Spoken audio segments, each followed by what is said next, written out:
Every year since 1989, the Library of Congress has selected 25 films to add to the National Film Registry. The criteria? The films must be culturally, historically, or aesthetically significant. Each week on You're Missing Out, we take a look at one of these films to try and get to the heart of why they were selected and why they still matter. This week, Robert Bellissimo returns to the show for 1959's Shadows. Our guest today is the host of Robert Bellissimo at the Movies. Robert Bellissimo joins us on the show once again, this time to discuss Shadows. Robert, thank you so much for joining us on the program once again. Thanks, guys. Always a pleasure. Any chance to talk Cassavetes, I'm certainly there. Absolute pleasure to have you back, and that is, we would have had you back even if we didn't have Cassavetes on the rundown this season, but like you said, you're always down to talk Cassavetes. We saw Cassavetes, and we said, got to hit up Bellissimo. That's something we got to do. Perfect. So, it's the first. It's maybe not the first inducted, obviously, but it's his first movie, a groundbreaking feature, not just for his career, but for cinema in general. What most might point to as ground zero for the independent film movement. Not to say it was the first, but kind of the one that made it seem feasible, that there was something beyond what Hollywood was pumping out, and beyond just the studio system and the kinds of movies they were making. You could go, well, maybe I could get $40,000, get a few actors, two of whom I'll put some shoe polish on, and then we'll make a feature, and we'll shoot it for like a year, test it a year later, reshoot most of it a year after that, and then actually have a movie that we say was improvised, but that was mainly because the first version was improvised. And then when we had to reshoot it, Cassavetes goes, yes, correct, we do need a script to make a movie. So a lot of meat on the bone for this one. So I guess, as Mike intimated a few days ago on a podcast we recorded, that this is Tom week. I guess I'm going to be the one that has to take the reins on this one. Let's treat this. I mean, let me say only because this is all your fault, Tom. How is this my fault? Because I have always tried. I told you from minute one when we started this show back in season 1 5 years ago that the whole idea is that when we come on this show, the audience shouldn't know what our personal opinions are on the movie. We're just going to talk about them positively. That's how I wanted to approach it. But when Robert was on the first time to discuss A Woman Under the Influence, within 10 minutes of him being here, you sold me out on mic for not being a fan of Cassavetes. I almost left. I would have been fine to just not bring that up at any point, but you sold me out, and so now it's this cloud that hangs over this in a way. And I want to defend myself for a second and say that, quite frankly, this is one of my favorite films that he's made. This is the one I most enjoy watching of all of his films. That is such a you opinion, bro. It is. But it's like, this I really dig. I would happily watch this anytime, and I think, it's because I think in a way, and I'm curious, not to take you taking the lead away, Tom. I just want to bring this up. No, that fine. I think it's Keep interesting. Talking. It's okay. I say it because the reason I enjoy this film so much is the same reason you don't enjoy it very much, which is this is John Cassavetes before he's really figured out what his thing is. So for me, I'm like, oh, this is cool. This is very kind of freeform. Like, this is as much a Francois Truffaut movie as it is a John Cassavetes movie. That's probably why I don't like it then. Right. And it's crazy, by the way, because you watch it and you're tempted to think like, oh, he's trying to like copy the French New Wave. And you're like, no, man, he was doing this. Like, this is the same year as 400 Blows. Like, there is no French New Wave when he's doing this. Which is then, if you think about it, 2 years before the 400 Blows, because of the production history of the movie. Exactly. That he was tapped into something that the French were starting to tap into, but because of the timing of everything, ends up being the same year. Something was just in the air. And it's like I said, this is like before Easy Rider, where the revolution hasn't started yet, but this is lighting the gunpowder that's leading all the way down the street towards the powder keg that's about to blow up cinema as we know it. So we basically got into Mike being a herb who doesn't like Cassavetes but likes French people. Let's just treat this as if this is the first time our audience is listening to the show. For the rookies out there, Robert, why don't you tell us about your history with Cassavetes and more specifically Shadows? Well, this was the second film of his I ever saw, which is, I think I may have mentioned this when we talked to Woman Under the Influence, but it's very strange that the first film I saw of Cassavetes was Big Trouble, which is his last film, and which he hated, and which is not very good, which is a whole other story. But I was in acting school at the time, and a friend of mine there who I'm still friends with, he brought up Cassavetes, as you know, he talked about how the acting was so real in his movies, and as an acting student, that of course really intrigued me. And I already knew about him because of being a fan of Scorsese and reading about Scorsese, finding out that Cassavetes was a mentor, and seeing at that point I hadn't seen him in anything, I don't think, but I had seen clips of him in a film called Tempest, which you both may have seen, that Mazursky played. And I just thought, my God, this guy's presence and energy is like, there's no one like him. But I hadn't quite got to him yet. And then I saw this. I liked it, but I didn't love it the first time I saw it. And then when I saw it again, every time I saw it, I liked it a lot more. And actually, it's come to be one of my favorites of his. I'm sort of, Mike, you had mentioned it's you perhaps like it the best. I've seen it. I mean, it's 80 minutes, and it's probably his films, as we all know, usually are 2 hours plus. But I've seen it many times, and every time I see it, I really see something new. And even though it has the French New Wave feel, as you both said, I don't quite agree that he later changed a lot from here. I think his filmmaking evolved, and of course, it evolved. But I think a lot of the things that we see in this film, we see in all of his films, which is his exploration of the human condition, his exploring the human relationships, and always that documentary approach to filmmaking, the raw acting, making the people more important than anything about the style of the filmmaking, which is a style within itself. And you can't really pigeonhole this film. Like, it's not necessarily about race, even though that's a part of it. It's not necessarily about, people trying to be intellectuals and like an anti-intellectual film, which is a part of it. And which reminds me of what people say about a Women Under the Influence. People always try to put a label on it, like, oh, it's about alcoholism or it's about feminism and things like that. And those things are all there, but they transcend all these things. I mean, he makes it about the people and how people are so complicated that at the end of a film like this, you can't just say, I got it. It's something to return to. And I constantly see things in it. I mean, the way we see so many different shades of these characters, that it's such a rich film that offers so much with each viewing. It's so fresh and spontaneous, and so much about it that's relevant. So, I could talk endlessly about it, but I'll throw it back to you guys here, what you both think of it. Yeah, so I think my experience was not too different than yours. I got the Criterion box set when Barnes was doing one of their sales, probably around college. I know for sure I was still working at Pathmark. If it was pre or post graduation, whatever. But Woman Under the Influence was the first one I'm pretty sure that I saw, because that was like the big one that everyone talked about with the Oscar nominations and whatnot.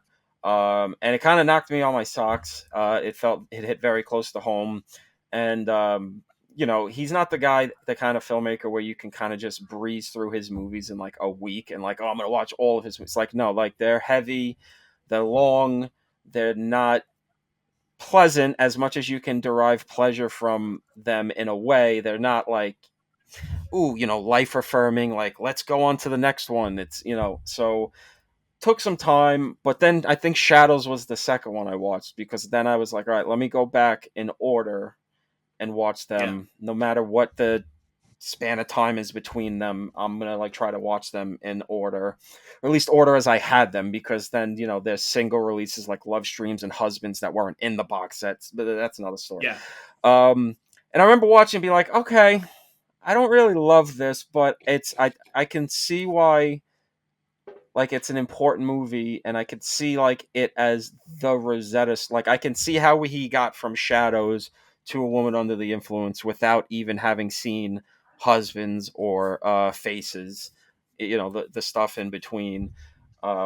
This is, we talk a lot about Rosetta Stone stuff in this movie, and this is like 100% like one of the maybe the defining like Rosetta Stone for a filmmaker, like where you just watch it and immediately like, yeah, I see everything this guy's going to do in here.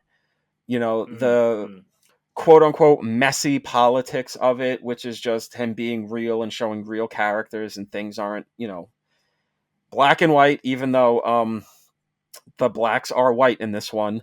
The interfamily drama stuff where only he kind of got to first, which is that families, yeah, they can love each other, and like they'll even live with each other and have this like complicated backstory, where clearly in this one, the singer is half brother to the brother and the sister. So this, but like they can live together and have such a connection, but just screech and scream and fight and claw with each other. And all right, I'm gonna fucking leave. I'm leaving the key, and then everything's just fine. Like that very specific family dynamic. His interest in sociological stuff, even if it's not didactic or the only thing he's trying to do. Racism, colorism, the intellectual sort of hypocrisy of the beatnik Lower East Side kind of thing that's going on here.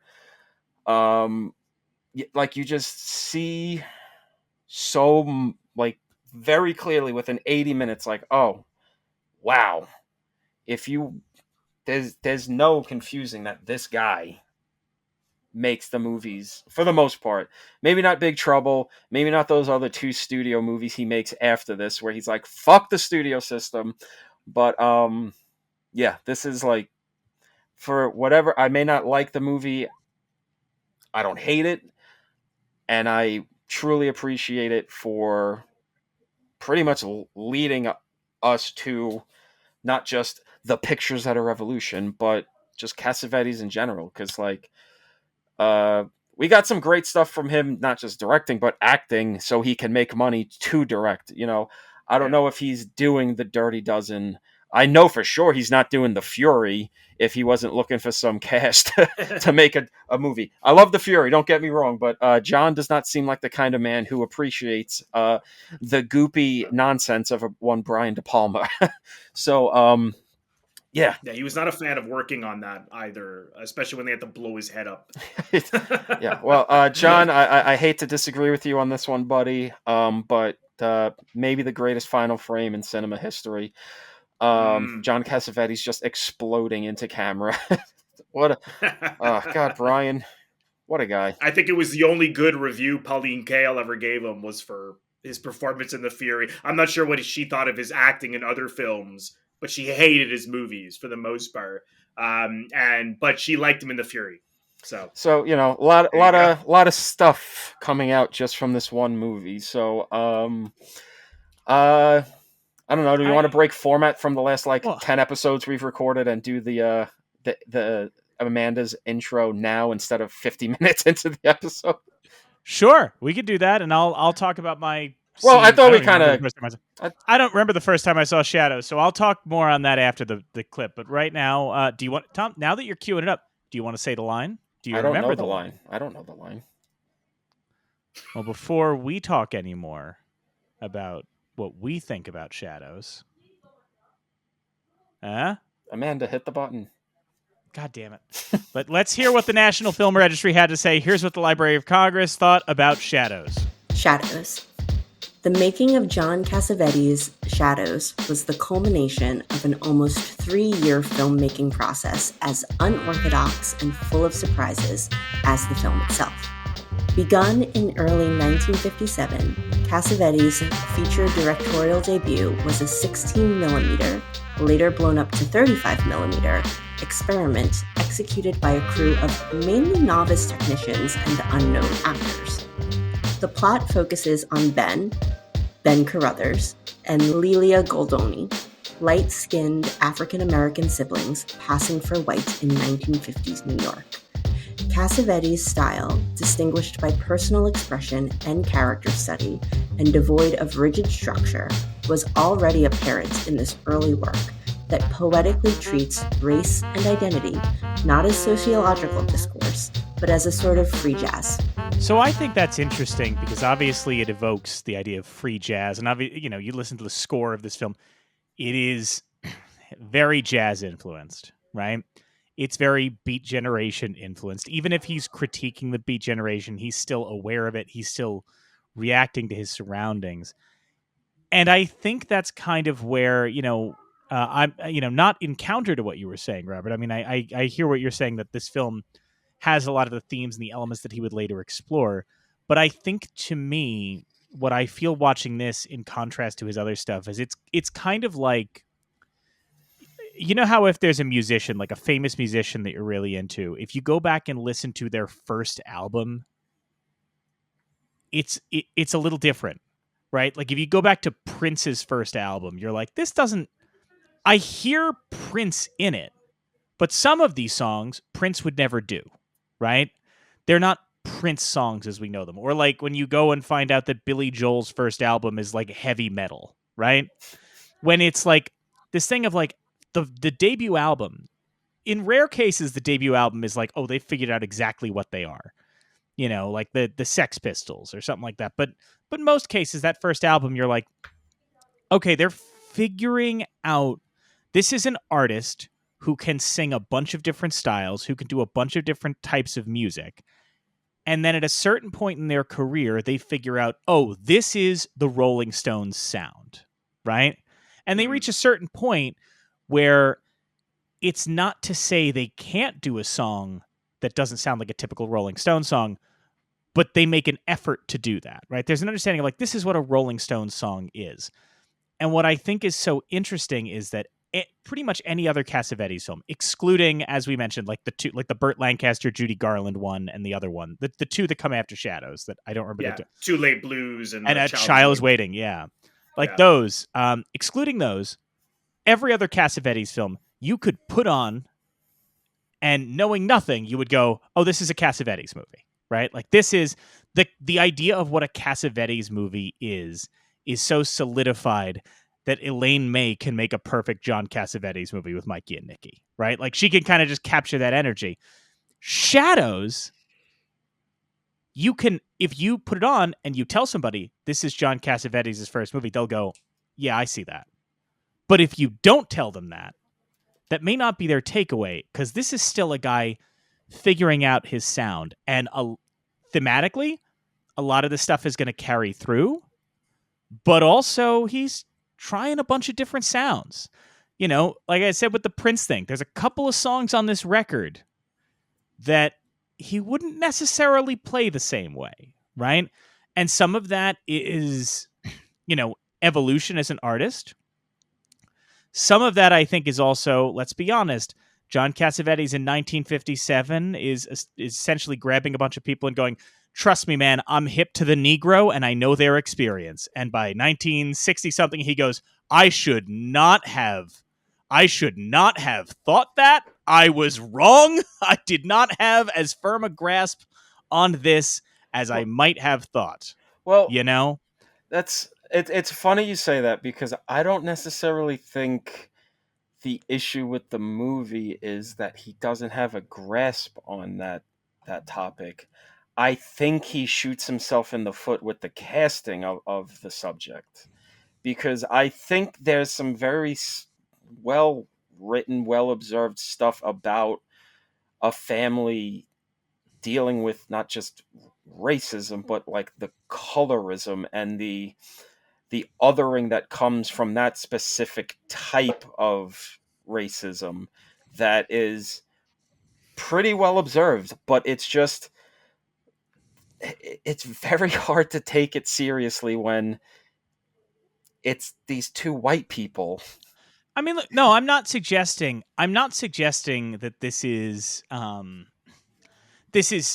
of those films that that attempts to be about racism and ends up being super racist by mistake, right? I'm not suggesting it's one of those cases. I mean, other than the use of blackface, which is undeniably a poor choice.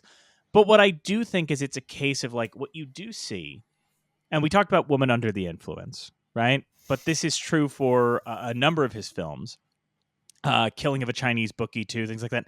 It doesn't mean Cassavetes is capable of depicting experiences that he does not have as a lived experience. I'm not suggesting that, but I do think it's a case of like when you get to Woman Under the Influence, or you get to Chinese Bookie, or even oh my god, I'm blanking on the Minnie and Moskowitz. Minnie and Moskowitz, yeah. Where you're like, undeniably, and I say this as somebody who maybe doesn't, love all his films, this is a guy who has a really, really firm grasp on what he's exploring, right? This is a guy who just like undeniably knows what he's doing. We talked about it on Woman Under the Influence with this idea of like, he has a full understanding of these characters, right? Whereas this film, we know the genesis is when he was doing one of his acting workshops. There was a scene that was being played out. I don't know if it was an improvised scene. I don't know the details, and somebody can correct me. That was played out of guy is dating a girl or marries a girl, and he finds out she's black and she didn't tell him. And Cassavetes was like, this needs to be a movie. This has got to be a movie. And I think it's, and again, I can't speak to everything. Again, we're not counting those two films. We're not counting Big Trouble, but like, it does kind of feel in a way with this one that the genesis is him as an artist going, somebody needs to make a movie about that, as opposed to the later works that do feel like it's coming from a much more internal place of like, I know what I want to say about this. That's not to suggest that the film does not have its moments, and it certainly does.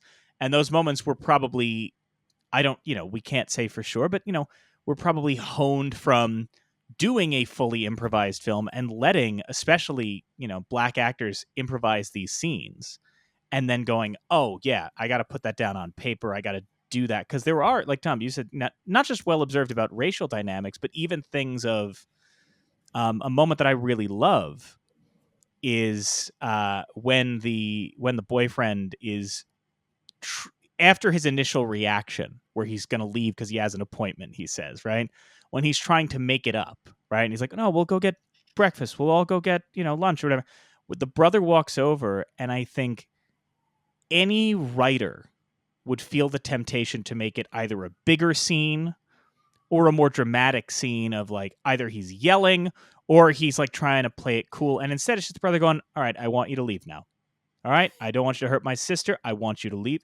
Okay, you're going to leave. Okay. And like very smartly, like, look, I'm not going to cause a scene, but I'm telling you, you need to go. And that felt so lived and so authentic that, I do wonder if that's something that came out of that first improvised version. But that's all to say, I'm not suggesting that the film is something caricaturish or anything like that.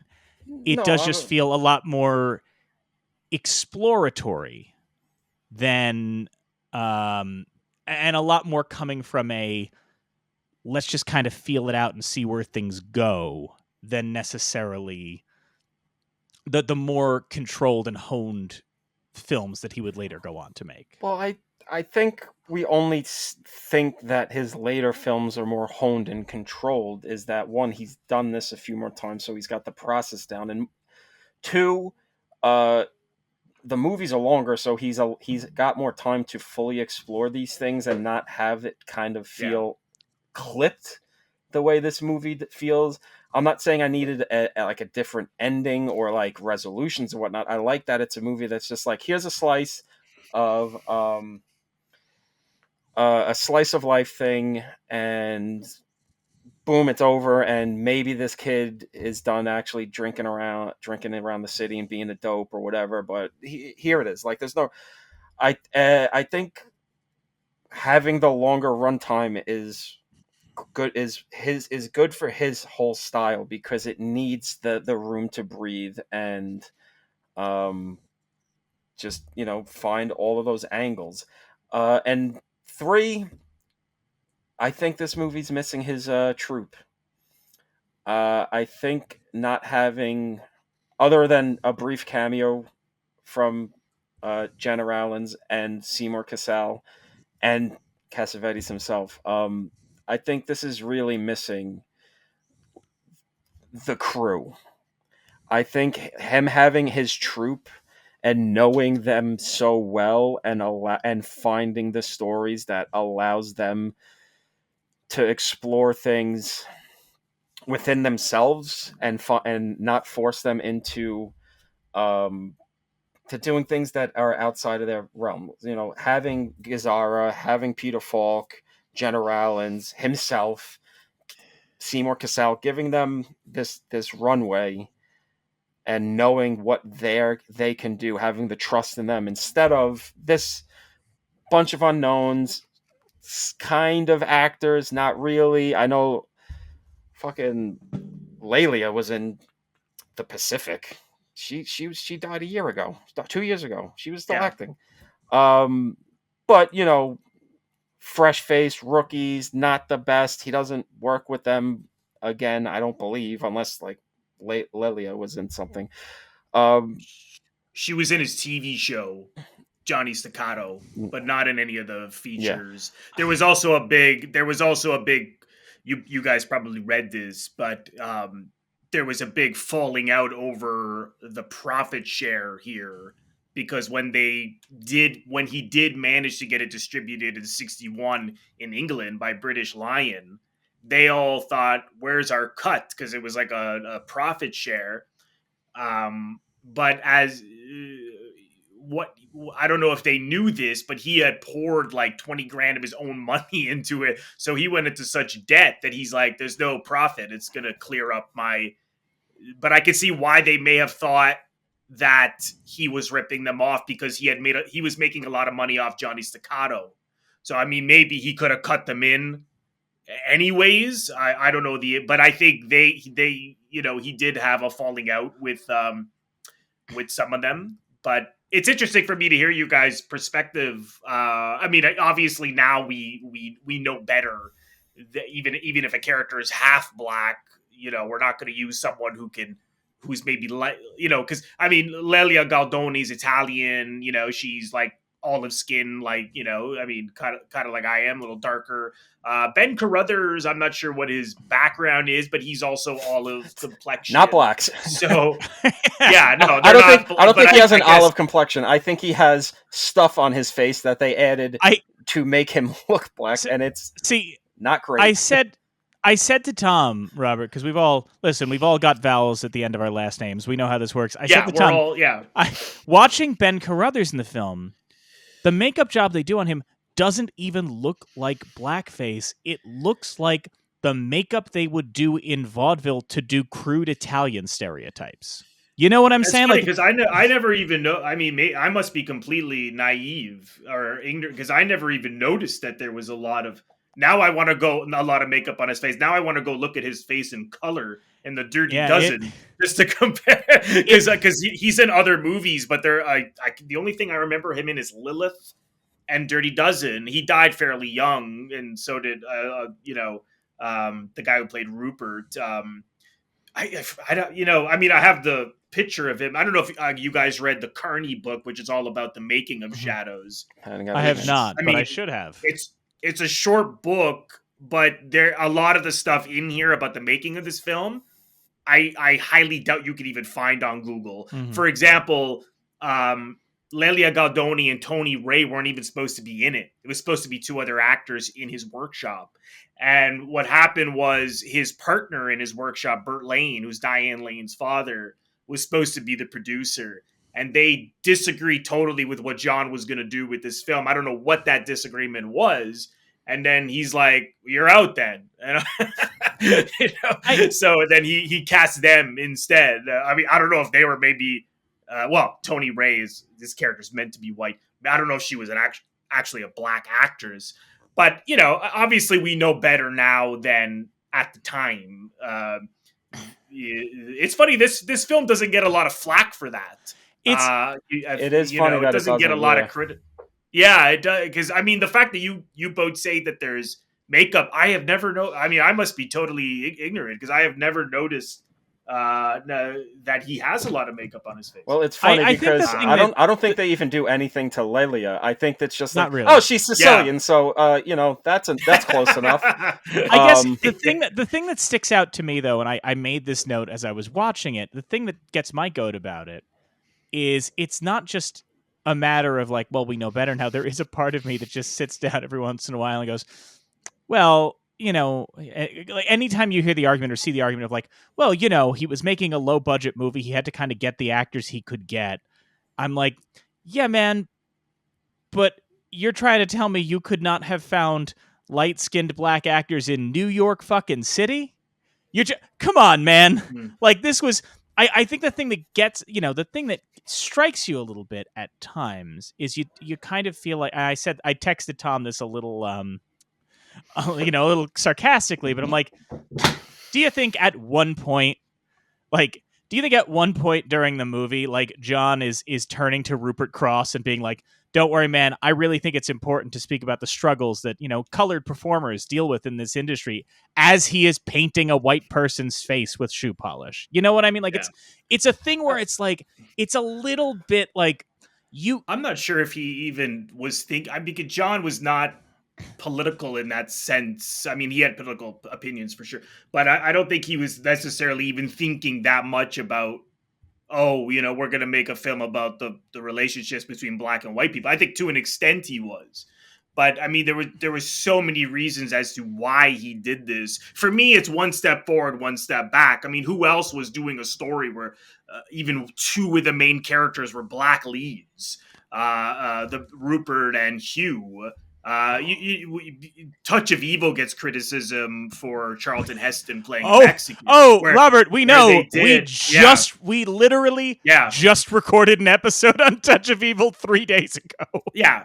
But again, it's a step forward and a step back because in the book the character's white, it was actually Wells who was like, you know what, we should make this character Mexican, and so it wouldn't have even been a Mexican character if someone was trying to really adapt the book or if it was in really Hollywood hands. So again, it's like, oh well, yes, it's great that he did that, but then. It's the casting is the problem. It's just right? that era. And I think there's a similar issue. It's that here, era, and it's that we talked about it in the Touch of Evil episode, where it's like there's just that era of actor that didn't like think about it in any way other than, well, we're just doing a performance, so this is what we have to do, and not really thinking about it. And it's like, on one hand, I get it contextually within history. I get it. So like, it's not like I'm saying this should be thrown in the pile with fucking Birth of a Nation or whatever. But like, it's. I think the thing that just gets me about it is that it does itself. It shoots itself in the foot. Basically, the casting does hurt the story it's trying to tell, because if you're trying to tell this story about a family where there's the brother that's fully black, he's a musician, he's dealing with this whole other thing, but he's like old enough that he's got kind of a calm enough head on his shoulders to just be like, well, this is the world, it fucking sucks, but you know what, I'm gonna truck on. And I got these two younger siblings, my half siblings, that are dealing with a whole other level of nonsense. And when you are watching said story and the sister is just an Italian girl and the guy is, I'm going to assume, Jewish, but I don't know, maybe something. But like he's slathered Tony, you in mean makeup. Tony Ray? But No, Carruthers. Oh, Ben you mean Ben Carruthers. Carruthers? Slathered Okay, in yeah. makeup and clearly given a very bad perm, and I'm just like, it's kind of getting hard to like connect to this I story. don't know. That's him. I mean, that's him. He's They kinked that hair up even more for the movie. They kinked it up. You're right. I mean, he's pretty curly. Yeah, but you're right. My grandpa Tom, has I that think hair. at the time. Yeah, I think at the time it was like where actors were playing these parts. They're not thinking. Well, it's like now with the trans debate. It's should you play a trans actor if you're not? Well, trans, we said it in the Touch of Evil episode. It's like Orson Welles was the kind of guy who broke ground on stage by having an all-black Macbeth, but he's also got that actor galaxy brain of like, well, I'm doing Othello for film, so I should just be a black guy. Like that's fun, right? There you go. Yeah, that's another one. Yeah. Not to mention, the other element is let's consider the fact that at the same time that he's developing and working on Shadows, Cassavetes is also acting in Edge of the City, right? Around this time. Yeah, around this time, where he's working with Robert Allen Arthur, right? In Poitier, both cases. Yeah, but that's what I mean. And working with Sidney Poitier, right? So it's not as though this, and I'm not saying he could have gotten Sidney Poitier for Shadows. That's not what I'm suggesting at all, right? But it is a thing where, like, the struggles of black actors, he's certainly aware of it. It's prominent for him. And I guess the thing that strikes me when you look at this and you think about it is the fact that there are a lot of cases where we look at these movies, like Touch of Evil, right? Should Charlton Heston have been playing a Mexican and with his face painted? No, he should not have. But you could also imagine that, like, when Orson went to the studio, if he had turned around and went, I want a Mexican actor, they went, you're getting Charlton Heston because we have to sell this movie, right? There are a lot of those movies from mid-century America where they're like, well, we have a white actor in brown face or black face or yellow face because, well, we could really only make The Good Earth with Louise Rayner. You know what I mean? Where it's like that kind of a thing, which is not a justification, but it's what the studio's doing. Whereas when you watch Shadows, you're like, well, he had no studio he was answering to, right? Like there was no external pressure on this. So it does come down to what I think can be, in the interest of fairness, like a perhaps misguided artistic ambition of, you can tell that where he's coming from and the statements he made about the film were the idea of like, well, there's not that much difference between us, the race, we shouldn't get hung up on race and all of that. So I understand the thinking of, well, we could do this because it's interchangeable and all of that, but you do find yourself perhaps feeling like, boy, I wish that black actors had gotten this opportunity, especially because when you look at one of the black actors who does have a prominent role in this film, which is Rupert Cross. I don't know. Are you guys familiar with Rupert Cross outside of this? Yeah. No. Yeah, well, the only other thing I remember him in was he has a very small part in the Hitchcock. Oh God, the one with Tippi Hedren, After the Birds. I'm blanking on the name of that one now. I'm totally blanking. Is that Marnie? He's Marnie. He's in Marnie. He has a cameo in Marnie. Well, Rupert. Yeah. So interesting thing about that's Rupert all Cross. I mean, other than this. Oh no, he's significant. Rupert Cross is the first black man ever nominated for Best Supporting Actor. Yeah, I read that earlier. I didn't know for the film with McQueen, which I haven't seen. I've been meaning to see that, but I haven't seen it. I know him because if you watch a lot of 60s TV, he was like the king of guest spots, right? He was on I Spy. He was on The Man from U.N.C.L.E. And whenever you see him on those, he stands out, right? That was my experience watching this film, especially this time, is like he pops up and it's like, oh, I know you.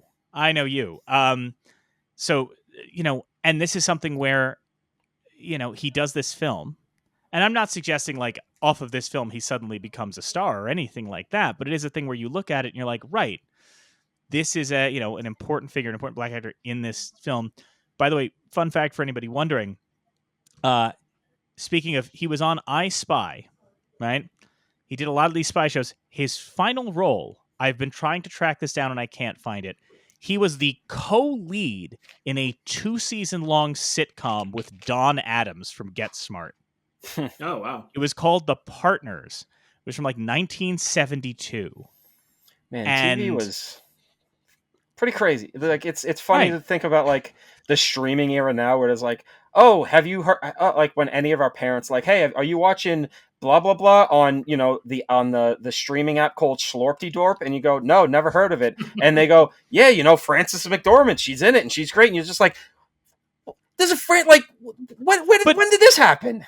But you know what the difference But is? then there's 70 shows where you hear just like all these weird things of like, oh yeah, so the guy from Get Smart and the guy, like one of the black guys from Shadows, were just partners for 2 seasons. They did like 60 episodes, and you're like, what? And it just doesn't even exist anymore. But the difference is, and maybe it's just me and my household, but Tom, you know my father. Oh yeah, Any of those shows from the 60s or 70s, if I go to him and I go, did you know there was a show with Don Adams and Rupert Cross? He'll go, yeah, I never watched it, but I remember that. You were at least vaguely aware of like My Mother the Car and shit in a way that like now these things just don't exist. Do you think Rick Dalton guested on The Partners? I would 100% believe Rick Dalton guest starred on The Partners when it was on. But yeah, so I bring all that, I think it's just, for me, ultimately, it's that for a filmmaker whose vast majority of work is like the juice is realism and immersion and honesty. The casting really does break the illusion here. And again, it's not like the worst movie I've ever seen in my life. Not even the worst movie I've seen this season of the show. Not even the worst movie I've seen this week. Like, let's be honest here. But it is just a thing that makes you go, okay, this is the kind of mistake that a first-time filmmaker, especially when the first-time filmmaker is, for all intents and purposes, breaking new ground and changing cinema as we know it. There is no blueprint for this, really. I mean, yeah, there's regional stuff, and, it's not like the first time about racial stuff, because in past episodes, me and Mike have talked about, there were the race studios that specialized in their specific racial demographic. Yeah. But, like, it's just this lightning in a bottle moment of, like, almost like a Velvet Underground situation where a lot of people didn't see Shadows. Like, may have made some money with distribution overseas and whatnot and blah blah blah, but everybody who saw it in the States. But anybody, like the 5 people who waded through the junkies of 42nd Street to get to this movie, a Martin Scorsese, a Joe Dante, or whatever. Anybody who saw this movie, they're like, oh, well, now I'm going to be a director because this is. Well, it's funny you mentioned that, Tom. It's a big impact. Yeah. Some of the reading like I you was said, doing, I mean, a lot of people, of course, had made films, underground, independent films before, but it really, even though in the States it didn't do well, but for it to have gotten distributed overseas, to get all the press it got, he got some awards. Like, yeah, you're right. Then it's just like guys like Scorsese came around, and of course the Kanye loved it, and they were like, we could do this too. And also that it's coming from a guy, and do it. And that it's also coming from a guy that has a cachet outside of this work that he most wants to do. So it's almost like an Orson Welles sort of thing, but almost like, it's almost kind of like what Orson Welles is doing, which is like, I'm going to act and do these things that I maybe don't really emotionally care for, artistically care for. Did the same thing to fund these things. So it's like anybody who maybe Shadows didn't hit or whatever, but when Husbands comes out and it's kind of like making these waves, and then that lets him get to Woman Under the Influence, and people like, oh, that guy from the show or the guy from The Killers or the Dirty Dozen, he made this movie and it's getting Oscar nominations. Oh, let me go see that. And then now you got a guy who's basically his own industry. He's an East Coast, he's essentially a regional filmmaker more than an indie guy. He's a New York, like, we're filming in New York with my crew guy.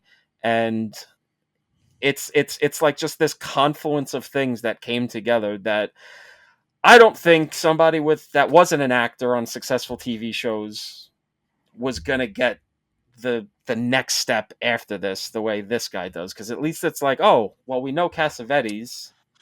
Here's where I'm going to disagree a little bit, Tom. I'll just say, because reading up on the reception of this film, and I'm going to compare the reaction to Shadows to something that you might react too unfavorably, but I think it's worth noting. Reading up on the reaction to Shadows, both the original cut, which premiered at the Paris Theater, and apparently had big crowds at the Paris Theater, and no one liked it. Everybody showed up, and no one enjoyed it. And then the later version, when I was watching it with that mindset, the film it most feels like, and the response it most feels like, in a weird way, is Clerks, the Kevin Smith film. And the reason I say that is because when you look at the reception to Shadows and the responses that it gets, especially the later cut, the appeal of Shadows, in a way, is also where, the first cut, the beat crowd, the beatnik crowd, the hipster crowd shows up to it, right? Thinking, oh, this is going to be a movie that depicts how great we are, right? I think the registry, there's an essay for the National Film Registry that talks about, like, people showed up thinking this was going to be like Pull My Daisy, right? The Beat Generation film that comes along a little later. And it's not, because it's a movie that drops you in the middle of this subculture, but also doesn't think this subculture is all that impressive, right? It has the feel of it and the atmosphere. And Clerks, much the same way, when you look at the reception to Clerks when it comes out, the reason it has the reception it is it's not self-serious, right? It has this indie soundtrack, and it's observing this slacker subculture, but unlike, some of the other films that were trying to capture that, it is kind of taking the piss out of them a little bit, right? It is kind of showing, like, these guys are kind of assholes. And I think that, you said, oh, a guy like that couldn't get to the next step. I do think one of the things that Shadows has as its advantage as a film is it can be a film that depicts the subculture, while if you're not part of that subculture, you can still watch it and get a bit of, grapple or latch onto the idea that this film is not celebrating the subculture, right? And I look at some of the people who have been able to do that well in film, who have been able to kind of, Mazursky is a great example of that, right? When you watch a Paul Mazursky film, he's tapped into the time. He has his finger on the pulse of the era, but he's also critical of it enough that people who aren't buying into the counterculture can watch those films and go, all right, I vibe with this. So I do think, not that he's necessarily going to be able to get the money to make all of the films that he goes on to make to that degree if he's not a television actor, but I do think this is a movie that taps into what's going on at the time in a way that, like, maybe he is if he's not a TV star, maybe he's the Kevin Smith of the 50s, but or 60s. Where this guy's got something. I don't necessarily disagree with the read of the movies themselves, but I do think you're kind of ignoring the realities of when each movie was released, because Kevin Smith doesn't become Kevin Smith if it's not for home video. He doesn't have any name cachet. Weinstein putting his weight on it at the time, when he was just an asshole and not a sex criminal. At least to our knowledge. To public knowledge, yeah. If home video, if that movie didn't explode on home video, Kevin Smith was done. He wasn't making Mallrats. But because it was the most, shoplifted VHS of all time, and people who weren't ballsy enough to shoplift it were just buying it and renting it, and it gave Weinstein, or at least Universal at the time, like, oh, let's give this guy a movie. Cassavetes doesn't have that in 1959. At best, this movie could have maybe lived as a curio shown in New York City at rep theaters for a bit, and like has that like kind of reputation. But again, it's kind of rough, and it's like the first of its kind. If he's not John Cassavetes, I just don't think it would have ever had enough of a push to really get him to the next thing. Because take away the two studio movies in between this and Faces, I don't know if he even gets the Faces. I'm gonna just straight up say he doesn't get the Faces if he's not Cassavetes. This movie does not have the impact it has if it's not for Cassavetes continuing to be Cassavetes and refine what this thing is. Well, I think the main thing was doing, and you already both, Tom, you said this was, this is 80 minutes, and so then his other movies are usually an hour longer. Yeah. So I often he, to me, if we look at style, I mean, he's still very much in this vein in the films all the way up until Minnie and Moskowitz, really, because Minnie and Moskowitz, he starts to play with genre. We start to see like the slap screwball comedy, romantic comedy from the classic Hollywood there. Then we're seeing neo-noir and Killing of a Chinese Bookie. We're seeing almost an out all about Eve in opening night, the gangster genre and Gloria. So he's playing with those. But I think the approach of the documentary where he's giving the crew the freedom to move when they have the instinct to, not that it was so free, but if the actor goes somewhere, then follow.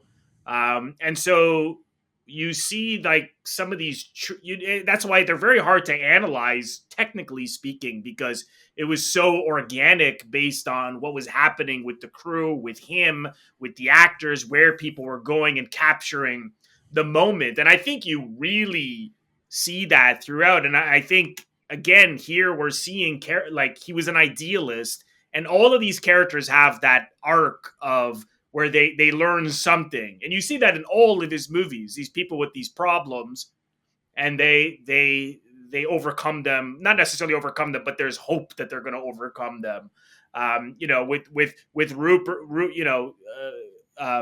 Hugh is the struggling musician. With Rupert, they're sick. And you could even say that Hugh is like Cassavetes, where he's a frustrated artist. And that was partly why Cassavetes did this. He hated the stuff he was doing. He hated that he didn't have the freedom that he felt that he had in acting school. Why are they telling me to move here? And I got to worry about lights when I should be worried, marks. I should be worried just about my acting, which I'm sure you both know is why he partly wanted to do this, why he started teaching. But what happens to Hugh is very much what I love, that scene with Rupert. It's like, do you believe in me? Because I think you're the greatest manager, right? And it's about what they give each other. And so they let go of their ambitions of money and fame, perhaps. And so, like, you see that in all of his movies, all of them have that. So I love the movie.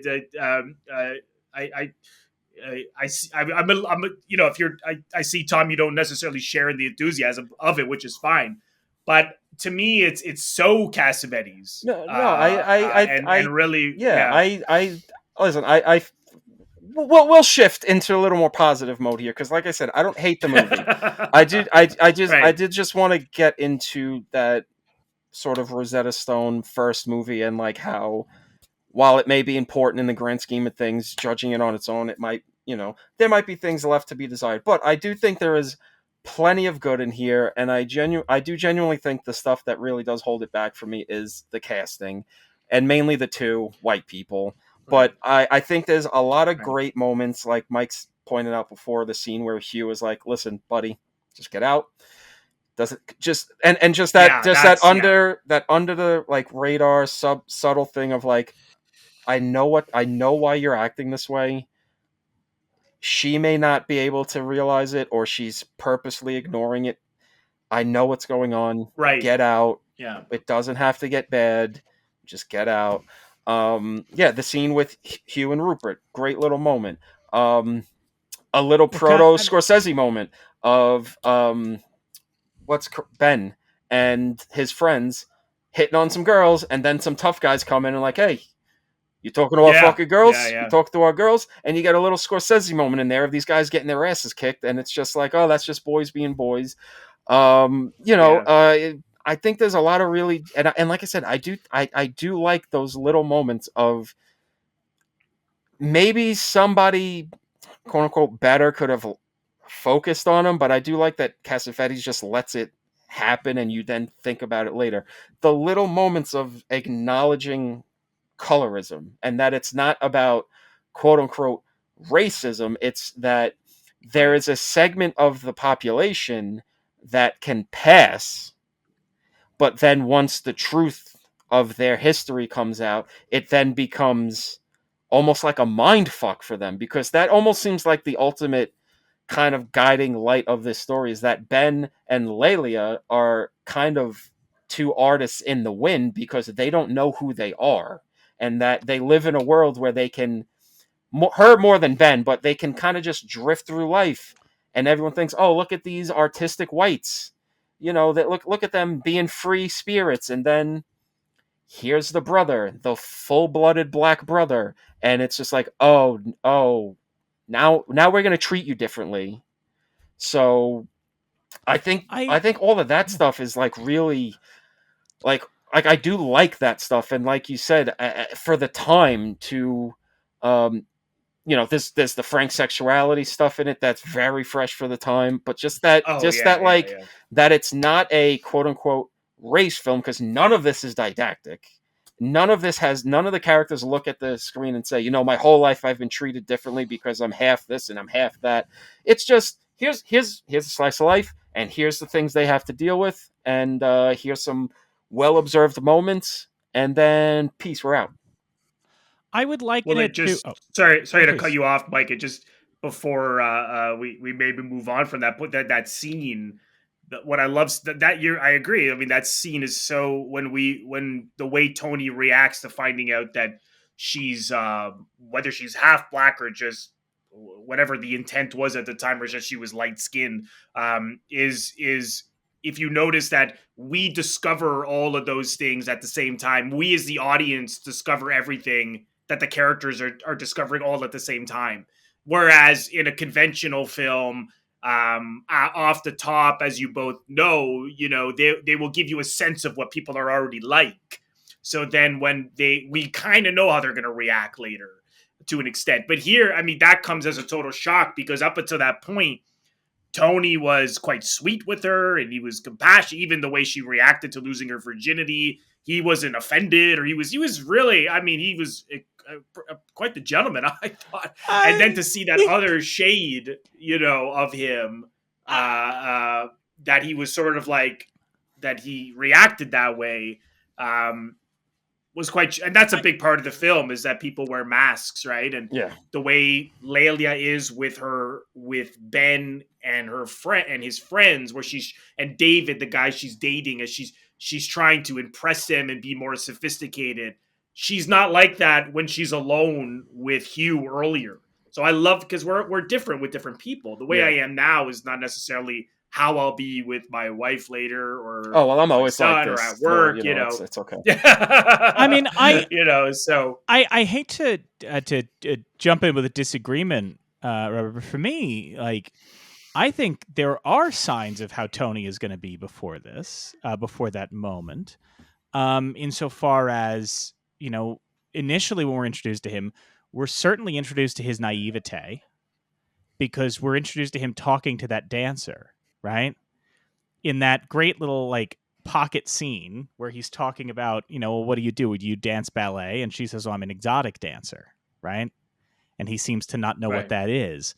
So we're introduced to like this idea of like, okay, this guy's not with it, right? This guy's not in the scene. He doesn't get it.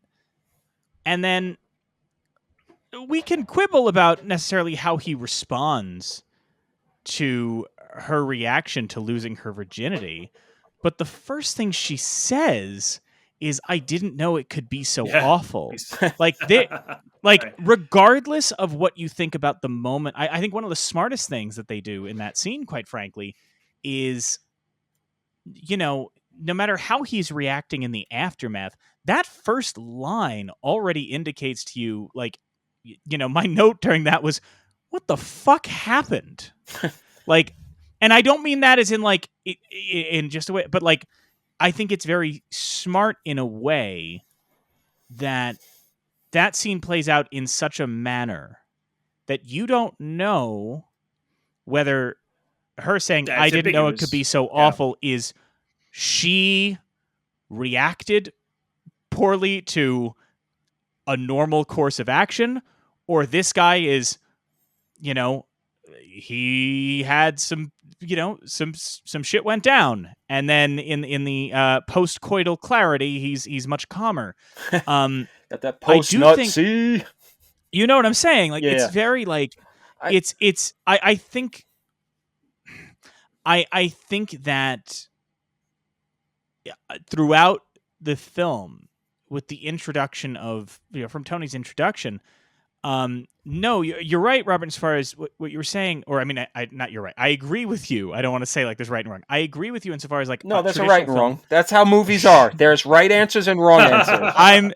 I'm saying I agree with you that in a traditional film, you would have had a scene early on where his character interacts with a person of color poorly, so we know it's coming. Yeah. There's not that, but I think Cassavetes is very smart in that what he is doing is he is introducing to you from the very beginning with this guy. This guy is not hip. This guy is not with it. This guy is an interloper in the scene, right? This is a guy who can certainly pass himself off as with, you know, you see this a lot when you look at like the counterculture of that time, right? Of the beat scene and the hippie scene, but especially the beat scene, is that there were people who were in it and they were with it, and they were the actual beat poets, and they were the ones in the scene. And they were relatively, you know, liberal-minded about sexuality, about race. And then there were the guys who heard about, hey, if you go to the village, yeah, you have to listen to some guys do some boring poetry, but they're going to give you some pot, and ladies will have sex with you.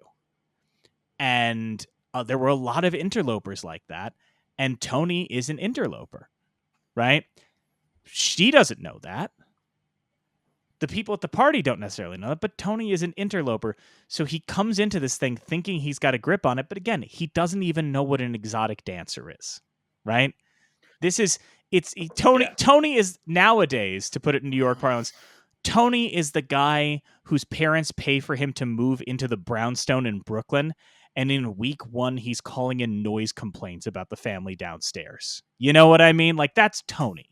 And Tony's trying to be with it, and he's not. And well, some people, you know, I think people, you know, people are so complicated. You could be so insightful about one thing and be totally ignorant about something else. Mm-hmm. So I don't disagree with you. I think you're right, but it's just I guess I'm referring more to the way he was with her. After, like, that he was pretty patient and kind. That she was really, really upset. Whereas the way we saw him in the first scene, you're right. He's edgy. You know, he's naive. We might think that someone like that would get hostile, you know. So the fact that we do see these different shades of him. My point is about all the characters, and we see these different shades of everyone. And I think it's smartly structured in a way, because we know that Hugh, Ben, and Lelia, they don't come out right and say it, but we know they're related. They live together. Like, they're not just living together because they're friends. Like, Hugh is clearly older than them. There's some sort of relationship there, blah, blah, blah.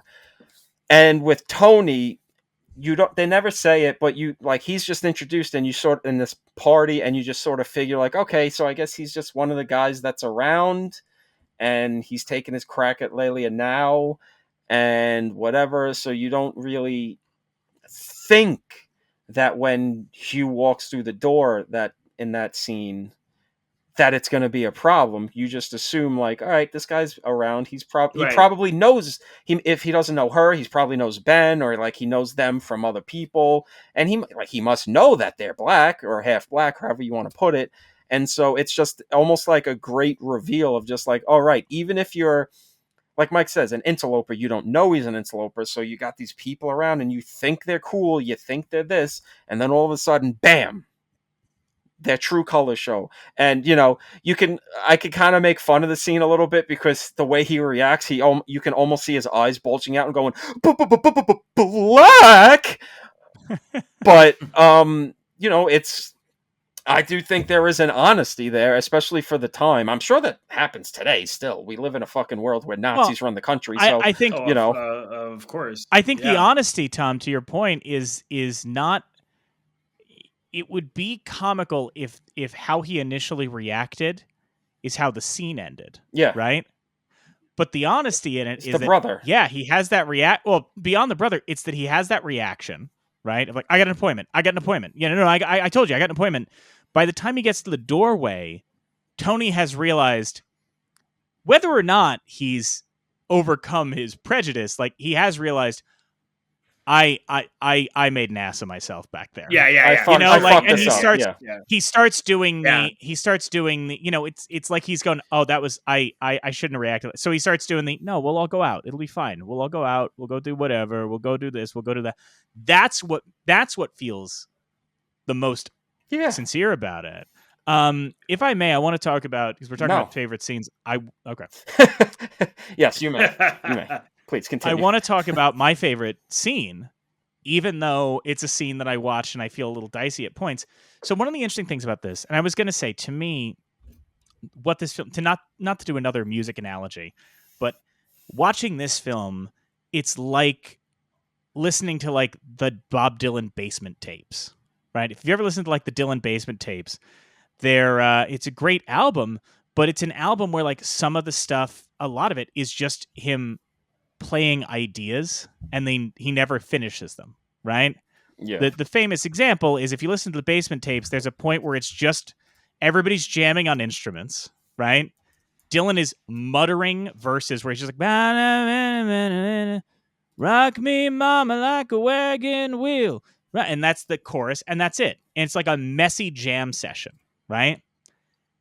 And then like decades later, some other band found that, like, listened to that demo and was like, what if we make that a real song? And they got a hit out of it, right? Shadows is like that in terms of like, you're watching it and it's so full of ideas and moments, right? That other people would be like, I could make this the movie, right? I would make a movie about this. But, whether it's, the struggling musician, right?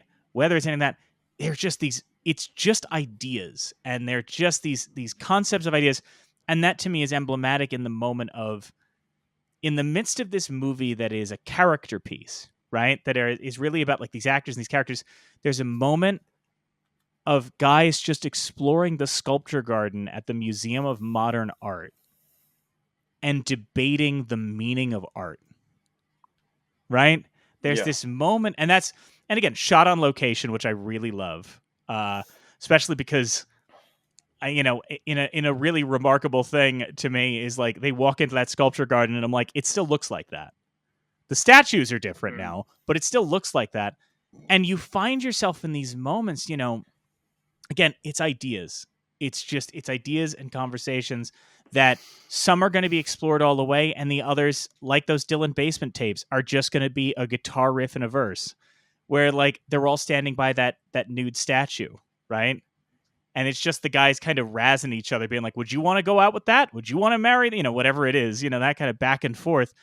And you're like, there's so much in that little exchange, right? That intentionally goes unexplored, right? And it's just kind of like, I'm just gonna do a little riff, and you guys can take that wherever you want to take that. You can watch this movie and view that scene in the sculpture garden and say, that's a bit of window dressing of just like, we're gonna watch the guys hang out for a bit. And that's a perfectly fine way to view it, and that's going to color your experience of the film. You can also watch the whole movie and look at that scene and go, that's the crux of the movie, right? You can watch that exchange and go, this is the thesis statement of this film. And that also works. I think that's such a cool little element to this. Yeah. It's funny because I don't agree with any of that. Really? Okay. What do you No, mean, Mike? no, I think In what regard? Well, I think there's a lot more to that scene in my view, because the scene before that is when they're all out in the cafe. And again,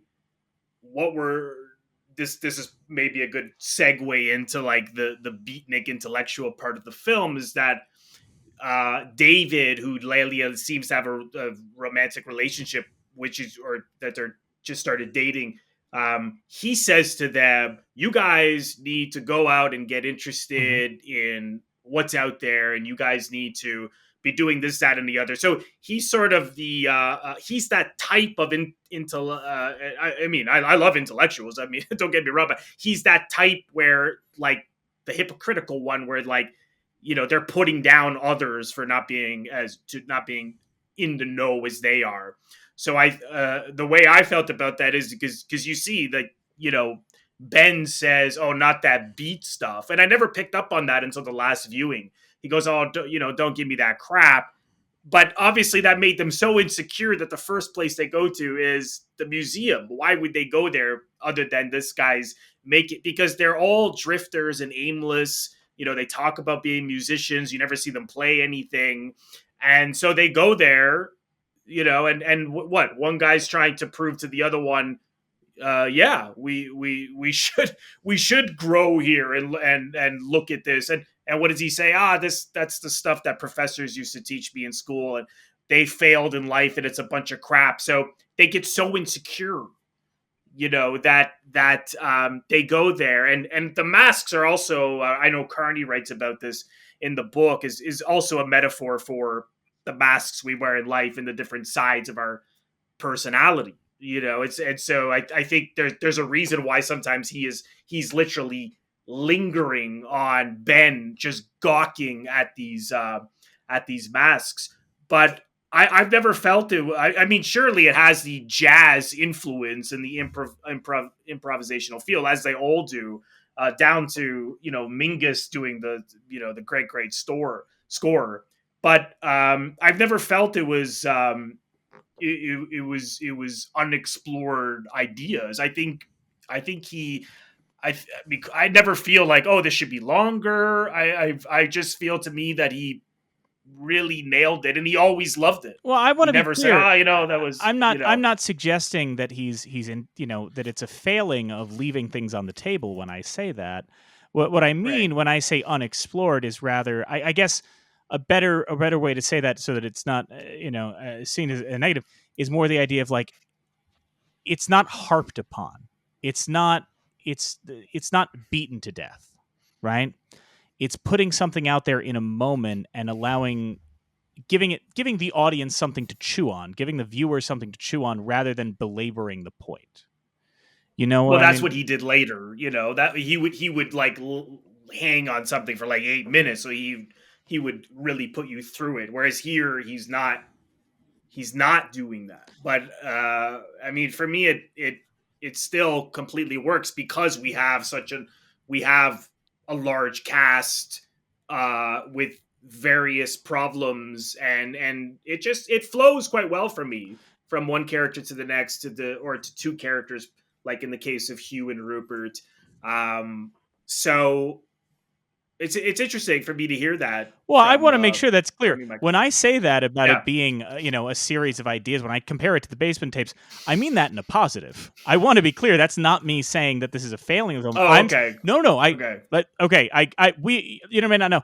I adore the Basement Tapes, and I think Bob Dylan is the greatest living American. So to be clear, when I compare it to Dylan's Basement Tapes, that's like if I compare. Okay. No. For me, that's like if I said this is like Shakespeare's sonnets. I mean that as in like, when you look at, again, I use the example of like Wagon Wheel being on the Basement Tapes, where it's like, there's Dylan, and he comes up with this melody and this this chorus, and he's just like, yeah, we're gonna play around with this for like 5 minutes. I want to explore this melody, right? And then he moves on to the next thing, because he's like, now I'm interested in exploring this thing, right? And somebody else can take that one, demo off of that album and turn it into a number one radio hit, right? But Dylan is just going to sit down and be like, let's get the band together. I want to jam on this track for a bit, but I also have completely different things I'm interested in, right?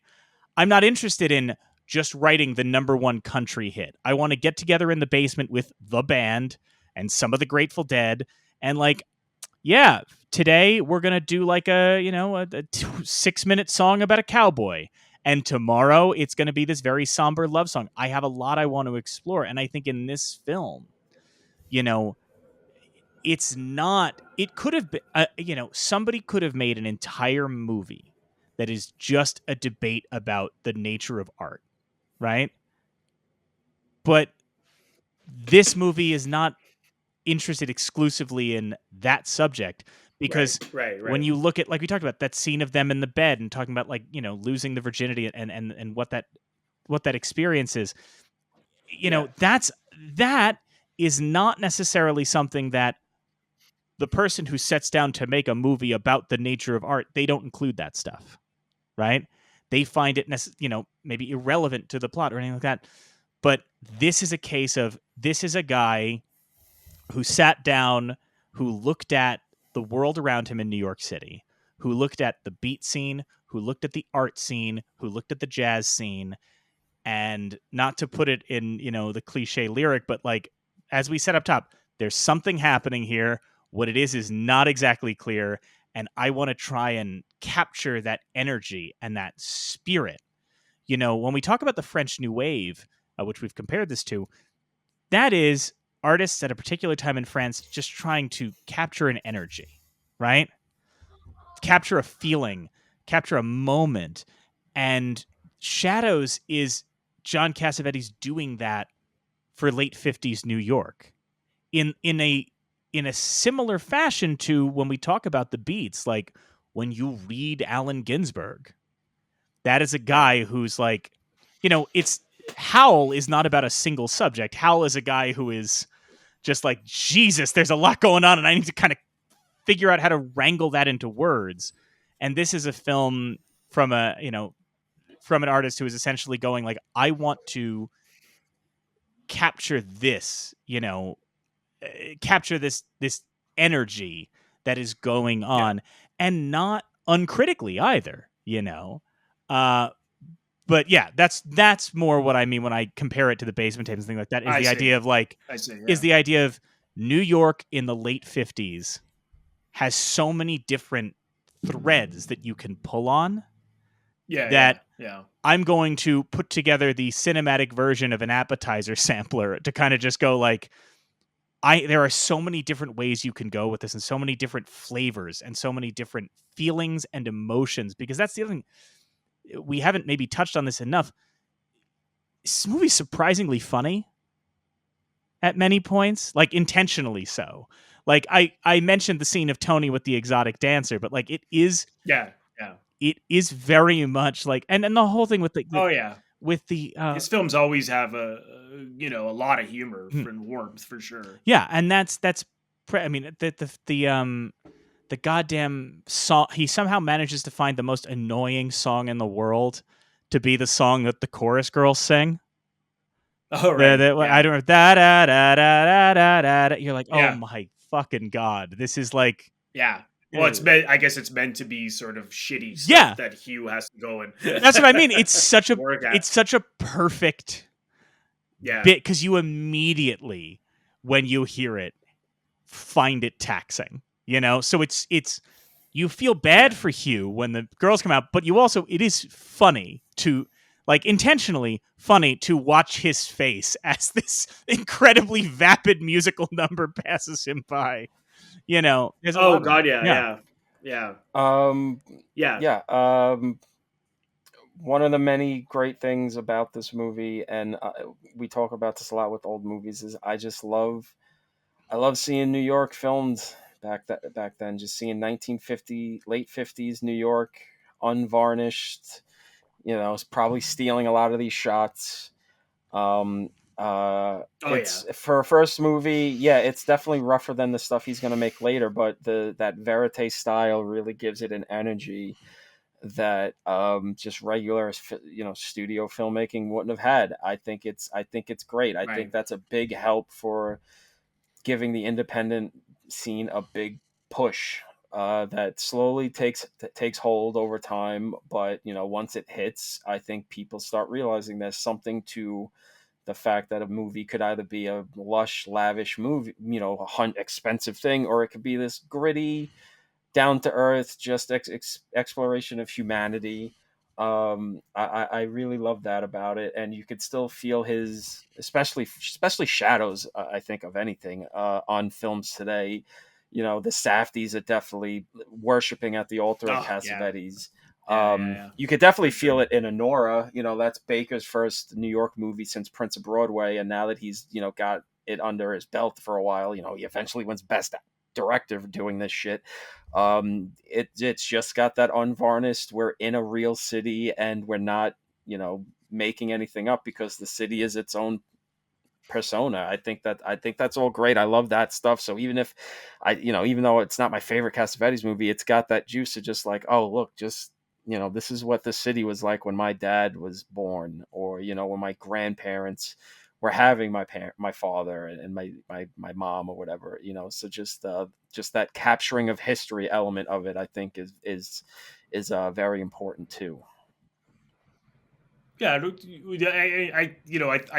I'm in a way, I'm glad that in the end he kept the title card up of what you just saw was an improvisation, which is why for years so many people thought all his movies were improv, which is not the case. There may have been ad libs, but it was all written. But what he was getting at was that the feel of jazz. Yeah. That it's everything is loose and has an improvisational feel, and if one person's going one way, then the movie will go with it. So if we're talking about race in one scene, we're talking about the beatniks in the next, we're talking about art here, it that's where it's going, so you go with it. And so that really came through for me this last time around. And also, I would recommend people read Jonathan Rosenbaum's reviews of this, because he really helped me to see that. And the book, of course, the Ray Carney, the making of it, because like there's so much that went into the two different versions, the aftermath of the distribution with British Lion, the lawsuits, and of course I would love to give a shout out to the DOP Eric Colmer, who introduced Cassavetes to the 16 millimeter.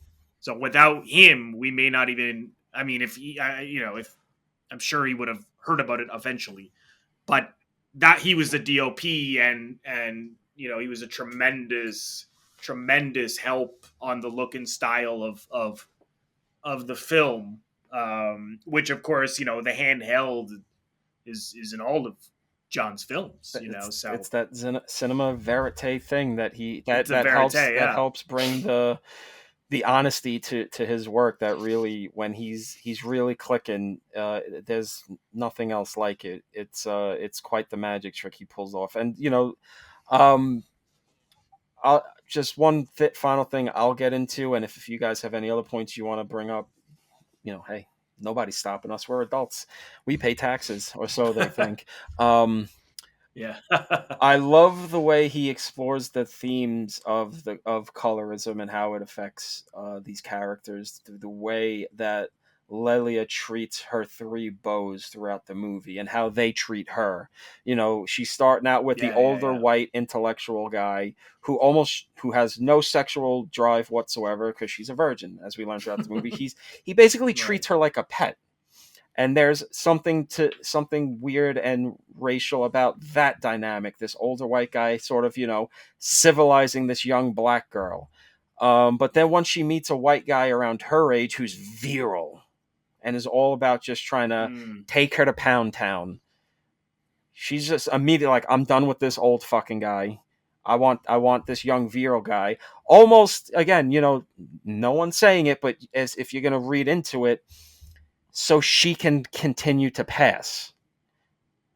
And that, because then once things end with Tony and she goes to the other guy, I'm forgetting his name, the black guy. The last guy, and she treats him like fucking garbage for the most part. Until at a certain point he kind of breaks down that wall with his own self-respect, essentially, and it's like, listen, I'm a man, I'm a human being. Treat me like a fucking human being. And almost like you're just seeing the ways that her reality colors how she's going to interact with other people. I think that's, shit. Yeah. there's fucking movies, man, made today where the explicit intent is to tackle racism and racial relations that are not as insightful as John Cassavetes' blackface movie from 1957/59. I think that shit's just kind of incredible, especially because it's explored without didacticism, and it's explored in fucking 80 minutes. And there's two other stories going on at the same time, basically. So I think the main the Lelia stuff is really the stuff that gives the movie, I think, its most impressive and impactful narrative stuff. I think Hugh's stuff is really good too, but he's kind of more supporting in this story, where it's kind of Lelia and then Ben and then Hugh, if you're ranking them in terms of the way the movie's structured.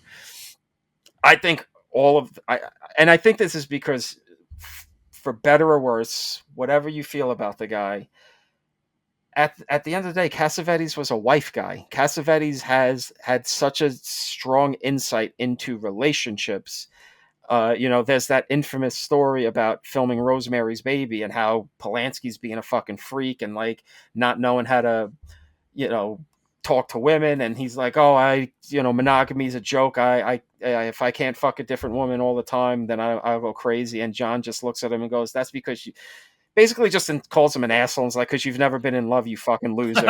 You're just a loser. It's what I love about. And I would have said, Roman, you're with Sharon Tate. What are you complaining about? Well, the story, because I remember somebody once relaying the story with my favorite, little addendum to it, which is they said, the story goes that Roman Polanski turned to John Cassavetes and said, monogamy is a sham, right? I mean, no man wants to stay with the same woman for very long. If I go more than a month without a new woman, I get bored, don't you? And Cassavetes said, and Cassavetes fired back and he goes, I don't know what you mean.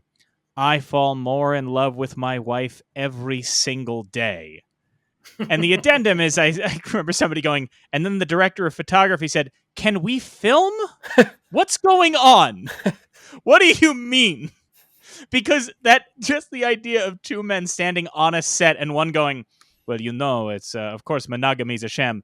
No, my wife becomes more beautiful to me. Oh, that's what it is. I'm more attracted to my wife every single day. And you do just have to imagine Mia Farrow standing on the side going, this Where's is a Frank? movie, right? We're shooting a film. Yeah. I have to be assaulted by the devil. Can we talk about this any other time than right now? But what a weird thing. I mean, to be a fly on the wall on that fucking set would have been something to behold. But at the end of the day, I think that's the thing that Cassavetes has been most successful at in his career, is the ways men and women interact with each other, and the positive ways and the negative ways. Because for a guy, facts are facts. The guy was a raging alcoholic. He died young because of his alcoholism destroying his body. Things weren't always great with Jenna. We can pretty much infer that. Any guy with that sort of raging alcoholism, there were definitely lows in their relationship. Yeah. But to have the self-awareness enough, even amidst having these demons ravage you, to just be able to, without judgment, just be like, here's how men and women interact. And then, for this being his first movie, to add the layer of the way racial dynamics affect romantic escapades, I think is I mean, it's almost to the point where I kind of wish maybe he remade it himself or something in the late 70s. He gets a little bit of money to be like, you know what, I want to re-explore what I was exploring in Shadows with more of the insight I've gained as a man, as a husband, and just as a filmmaker.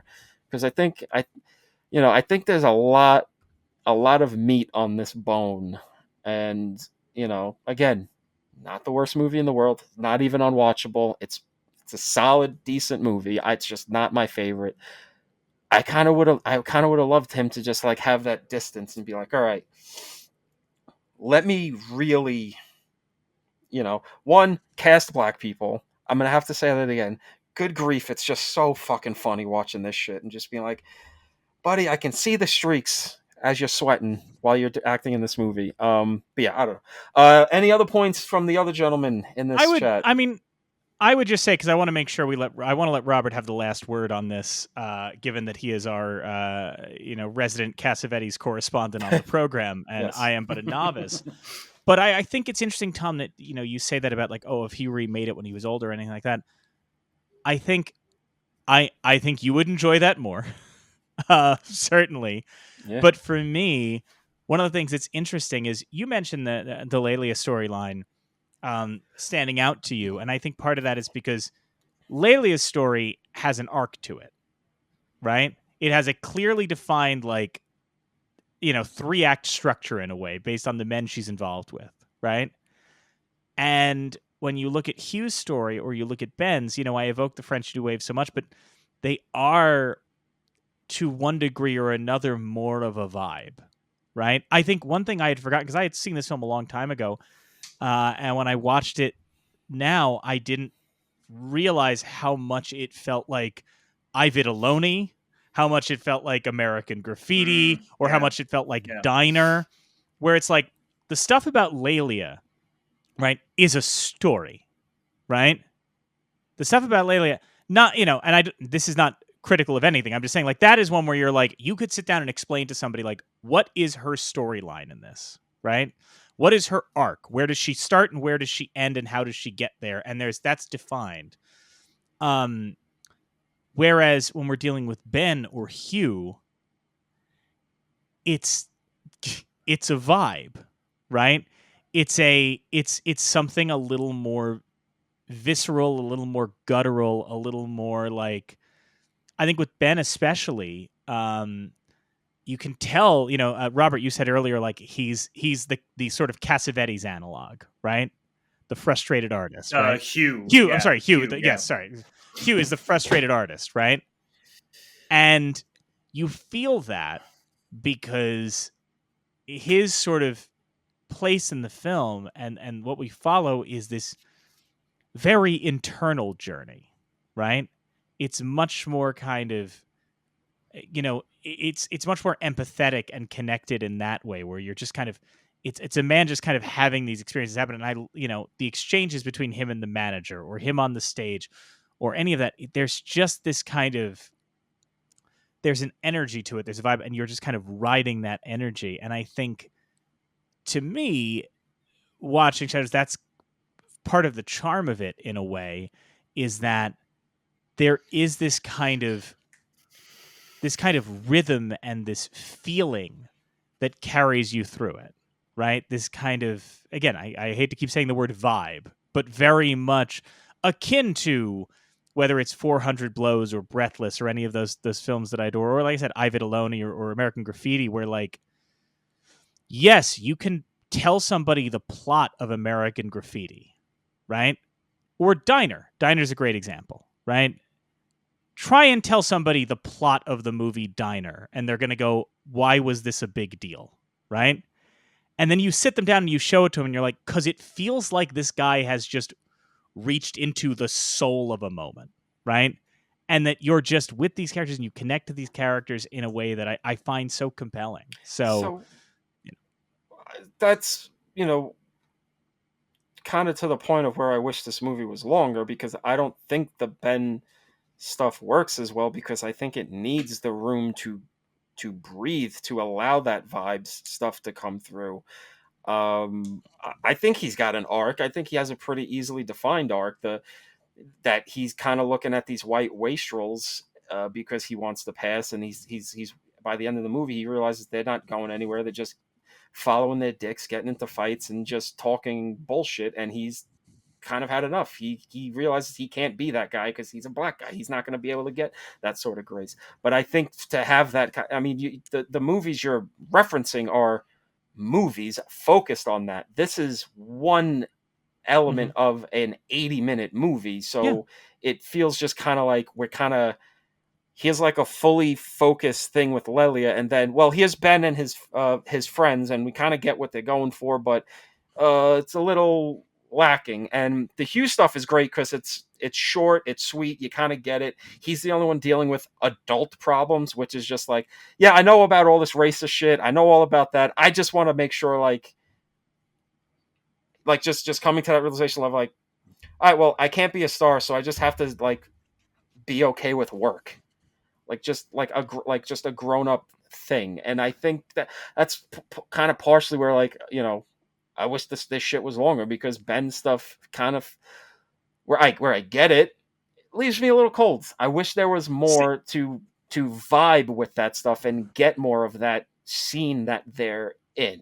That's just which ultimately comes back to sort of where we started with the, you know, I like this movie for all the reasons you don't, and vice versa, which is like, when you're saying like, yeah, kind of just like the Ben stuff is there and you kind of feel it, but it doesn't get that explored. And I'm like, yeah, that's what I like about, that's what really clicks with me about this, is the way that this film can kind of like spectrally move between these moments in that way.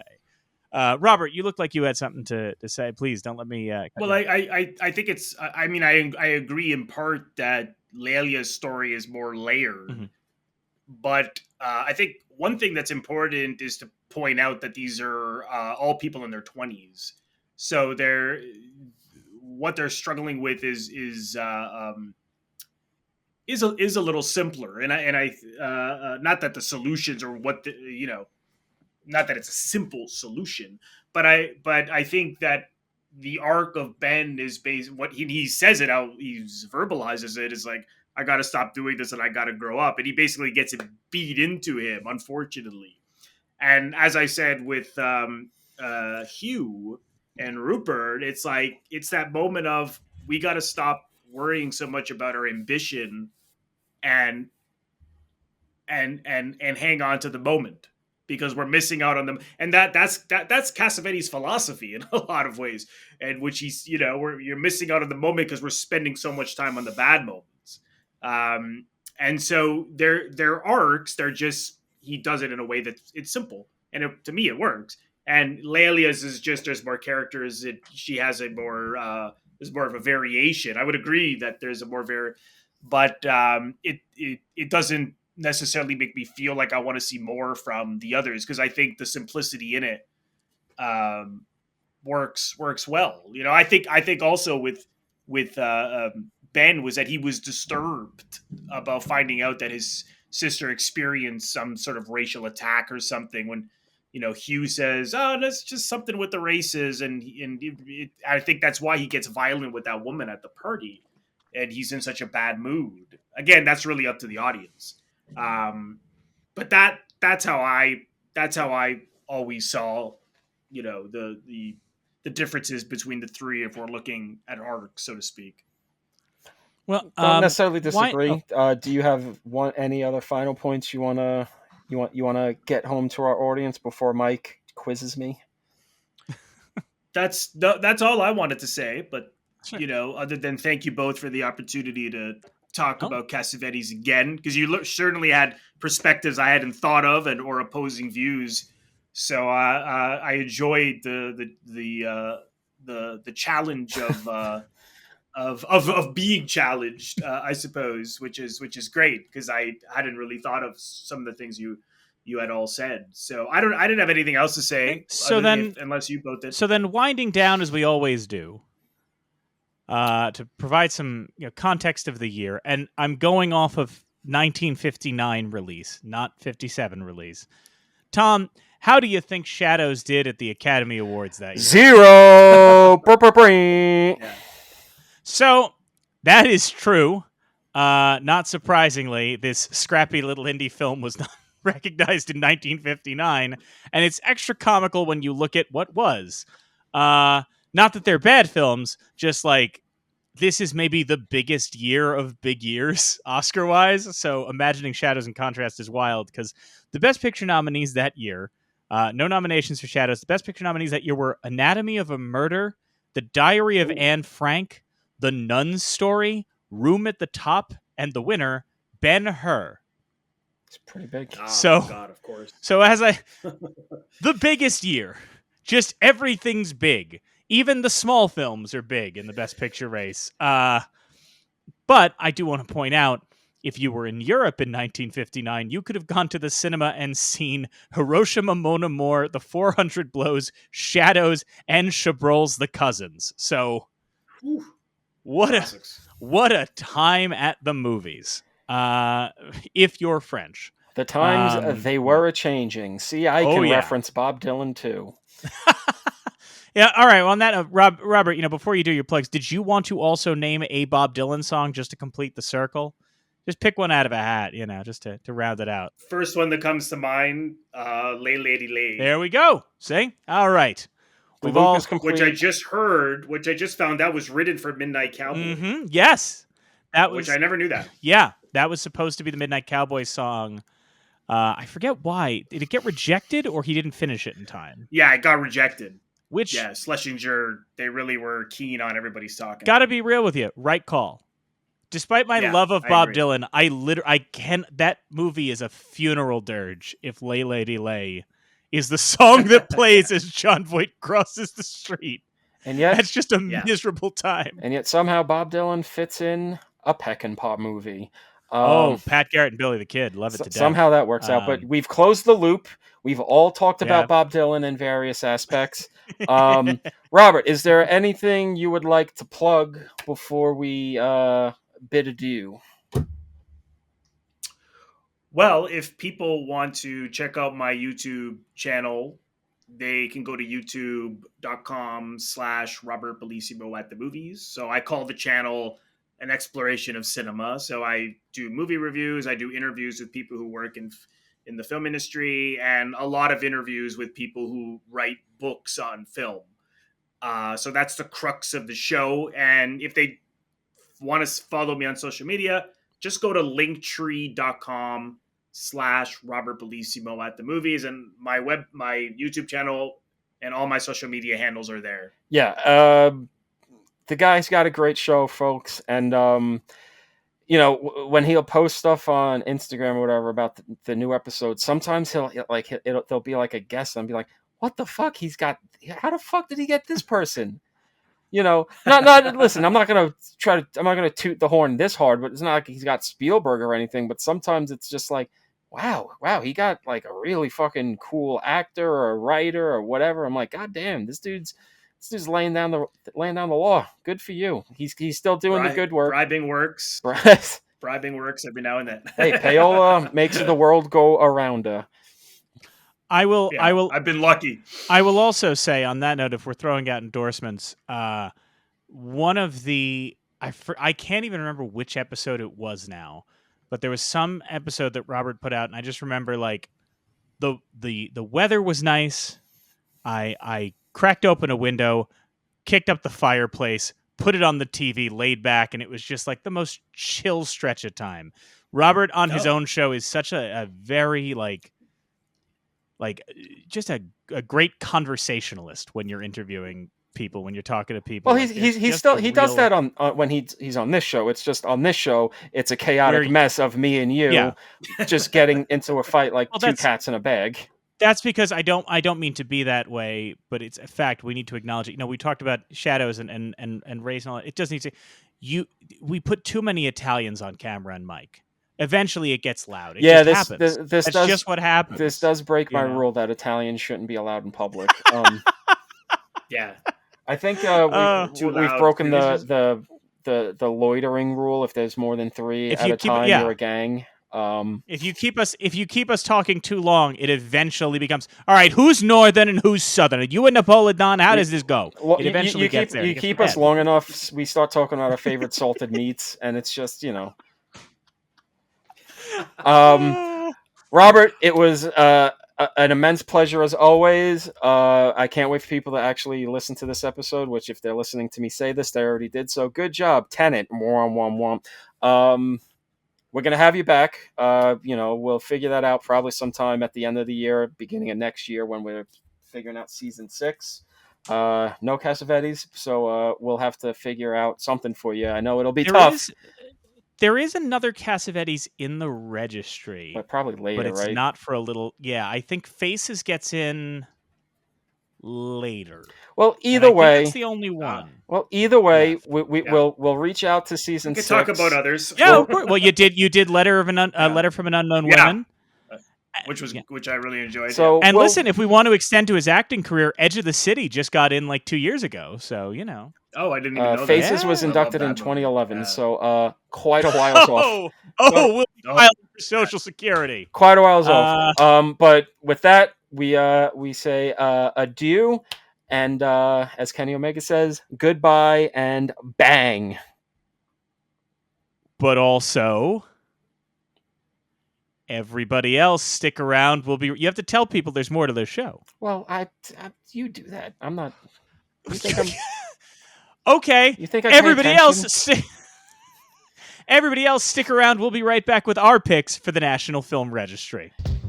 The National Film Registry isn't some fixed object, frozen in time. It's always growing, adding new titles every year.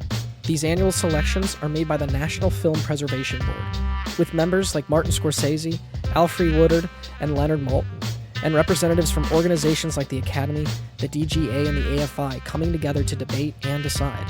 But they don't just pull titles out of thin air. They pull from the public, people like you and us, who can submit their nominations for the registry in a form on the Library of Congress's website. What we do, at the end of each episode, is have Mike and Tom pick films not yet in the registry that they feel should be, inspired by that day's topic. At the end of each season, those films will be formally submitted to the National Film Registry for consideration, on behalf of You're Missing Out. Here are today's picks. All right, so with this one, my mind went to a very specific place pretty quickly, and it was because I was thinking about the independent scene and the way Cassavetes kind of kicked that door down and the people that followed through. And there was one voice in particular who I feel like needs to be represented a lot more in the registry. I don't think he gets the recognition he deserves, even though he does have a picture in the registry. I think at least one, maybe two.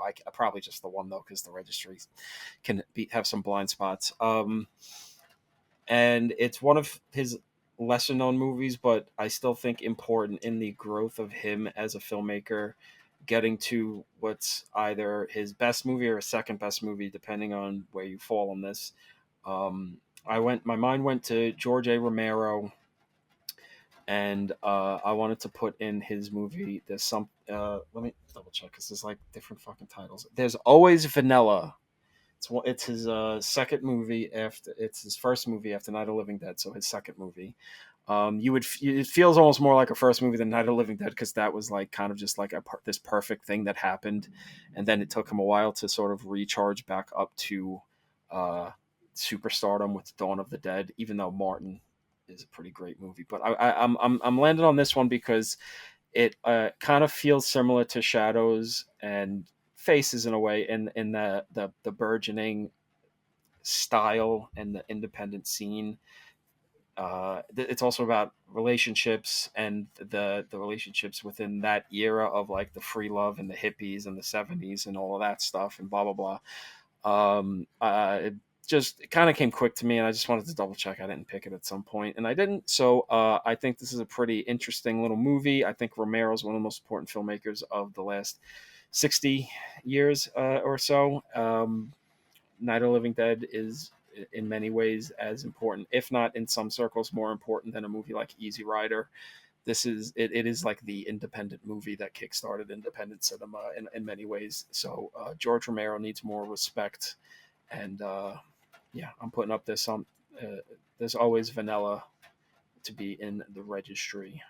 So I really wasn't sure what I was picking until about halfway through the episode. I had a list of possible options, and then talking about it really solidified this for me.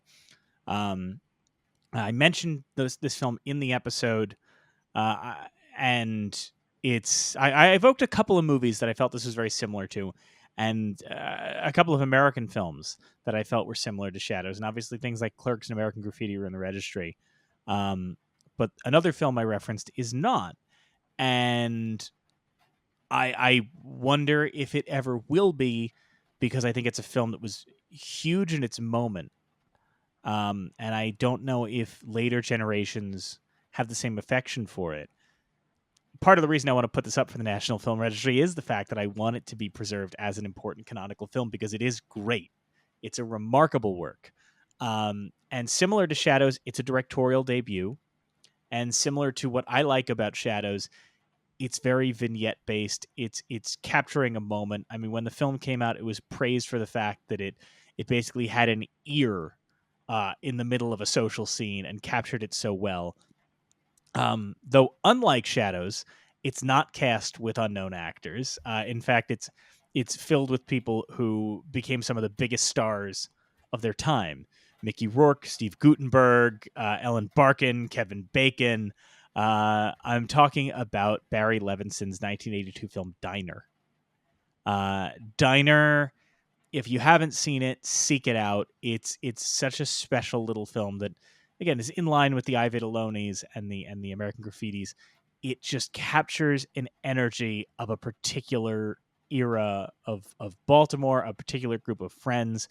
It's a coming into adulthood story that isn't pat or treacly. It's the kind of movie you watch, and from the acting to the script to the filmmaking, it's a real attention must be paid moment. Like I said, I don't know how much currency it has with the current cinephile culture. You can find it on a bunch of like AFI lists and greatest movie lists back in its heyday. I don't know if it retains it today. I think, every once in a while, the registry stands to solidify the canonical nature of a film that might be slipping. And I think it's so important that Diner be preserved and be canonical. So in line with Shadows, very similar spiritually films, my pick is Barry Levinson's Diner for the National Film Registry. Next week, Andrew Daniels returns to the show to talk about It Happened One Night. It isn't until, he gets in that hotel room and the auto cam where you're like, takes his shirt off and then becomes like this debonair kind of like hunk. It's like, no, like he's Buscemi, for like the first like half of the movie. You're Missing Out is a production of Neon Night Media. It's hosted by Mike Natali and Tom Lorenzo. The show is produced by Kyle Lampar and edited by Mike Natali and Kyle Lampar. More information about our hosts and guests are in the show notes. Thank you to Amanda Rush for our social media, and all of you for checking us out. If you're listening right now or want to take the show on the go, every episode is available as an audio podcast. Follow You're Missing Out on Spotify, Apple Podcasts, or wherever you get your podcasts. If you like what you hear, please leave a review and a rating. It helps folks find the show. Want to watch the show or watch some of the films along with us? Great, that's why we're doing this. Don't leave us alone out here. Check out our YouTube channel. We've got video versions of every episode, uploads of some of the National Film Registry titles we're discussing, commentary tracks, and live streams. And once a month, I'll be uploading some content that's exclusive to the YouTube channel.